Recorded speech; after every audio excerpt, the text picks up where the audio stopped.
Ayan mga boss. Ito super sariwa na 6WF1 inline 12 wheeler po ito mga bossing ha. At available, hindi pa siya nako-convert, na sa kanan pa yung manibela na ito.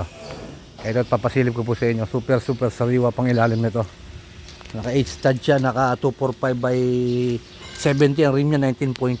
Makita ko sa inyo sariwa, ayan o. Sa chassis, yun o. Talagang sariwa chassis. Talagang pang ilalim nito, ang ganda ng pang ilalim mga bossing.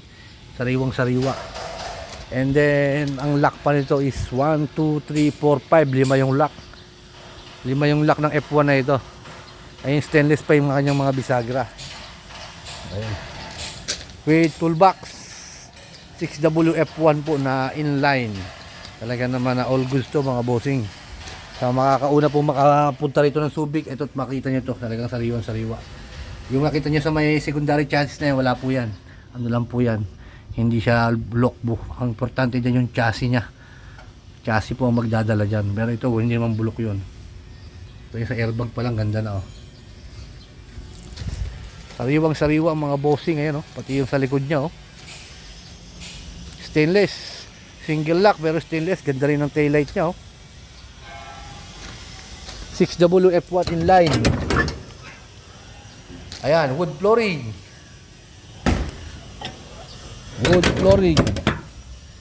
Ganda ng unit mga bossing. Talagang okay na, alright pa.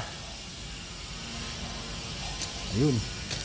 Bihira lang may dumating na inline. Talagang pag may dumating na inline, talagang nag-aagawan sila mga bossing. Itong toolbox nya maliit dito sa likuran no? Yung mga gulong nya, ito po mga 70%. Ang fuel tank nya is dalawa, parehas 300 liters. Ayun, ganda ng side gills din niya. Ang makaganda nito, maraming lock. 5 yung lock ng wing van body niya. Kaya hindi mo na kailangan ng tali. Ayan. Ito po, makikita ko sa inyo. Ayun, nasa kanan pa po manibela nito. Talagang all goods na all goods.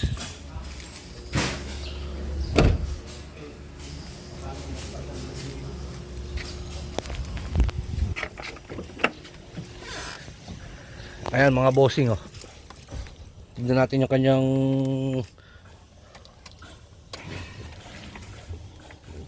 ito yung odo niya mga bossing oh. Yun ang odo niya. Inline manual transmission, 7 speed po mga bossing. Ayan.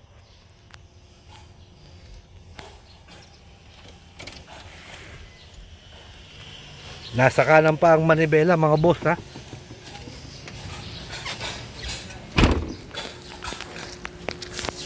Ayan po ha, 12 wheeler wing van 6WF1 inline. Available unit, nasa kanan pa po manibela. Baka by this week ilipat na yung manibela sa kanan, hindi na natin mapapaandar yan. Ayan na po, kaya mapupunta po ng Subic, punta na po kayo.